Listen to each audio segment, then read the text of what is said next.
Qui sait encore qu'en 1910, notre commune comptait près de 1000 hectares de vignobles. Aujourd'hui, 110 hectares sont classés dans l'appellation Côte du Jura, mais la plupart sont en pâture ou en friche. De grands noms salinois sont attachés au renom des vins du Jura, tels que Charles Rouget. Nous vous proposons de travailler avec les autorités, des aménagements ruraux et les propriétaires pour recycler ces friches en vignobles, permettre ainsi l'installation de jeunes vignerons. Nous les accompagnerons en favorisant la pratique bio.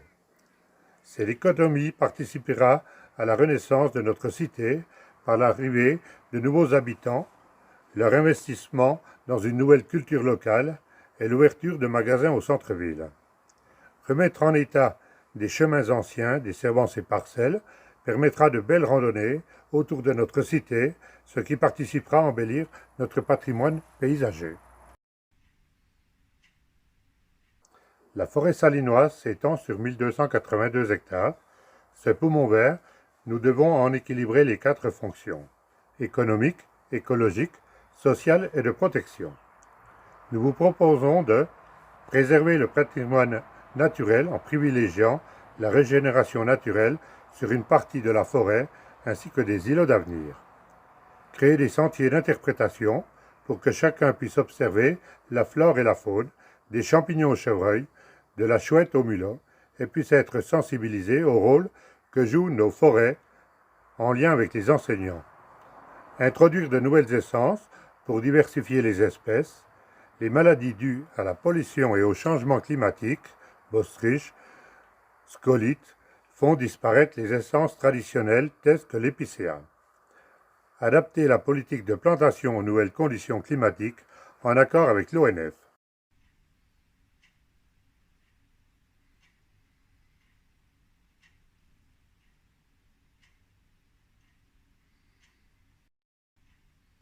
C'est la forêt jurassienne, comme celle qui entoure la ville.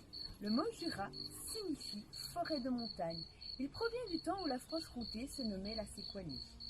Et Salins-les-Bains s'appelait Sandbell, dont ses coteaux, qui avaient un superbe vignoble avec ses vins, très recherchés, avaient reçu le nom de Mont d'Or. Lorsque nous nous trouvons sur le mont Poupée, qui culmine à 851 mètres, s'étend à ses pieds une majestueuse forêt. Grâce à elle, nous respirons. Elle ne peut pas vivre sans l'océan et nous ne pouvons pas vivre sans elle pour tout ce qu'elle apporte dans notre quotidien. Comme l'air dont Louis Pasteur, un grand scientifique de renommée historique, avait effectué des recherches au sommet de cette montagne sur les microbes et sur cet élément très important. Entre la flore, la faune, les promeneurs, les bûcherons, les photographes, tous ont un rôle important dans le bien-être des forêts et même les chasseurs. Humains et non humains. Et servons-nous des futures vignes pour le vin réputé de Salins, mais surtout pour un pare-feu autour de ces forêts déjà bien abîmées par les sécheresses de ces dernières années.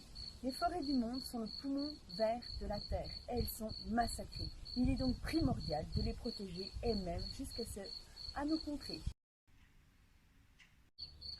En solitaire, en famille, entre amis ou entre collègues, en association, nous avons tous un rôle à jouer contre les différentes pollutions de l'eau, de la terre et de la ville, pour un bon environnement, pour nos enfants et les générations futures. Sans oublier que toute l'eau de la vallée furieuse, la pollution voyage avec elle. Je terminerai sur cette citation de Mike Horn, un grand voyageur de l'extrême. La nature est l'arbitre suprême, et que tous les pollueurs du monde s'en souviennent. Elle punit durement, tôt ou tard, ceux qui ne la respectent pas.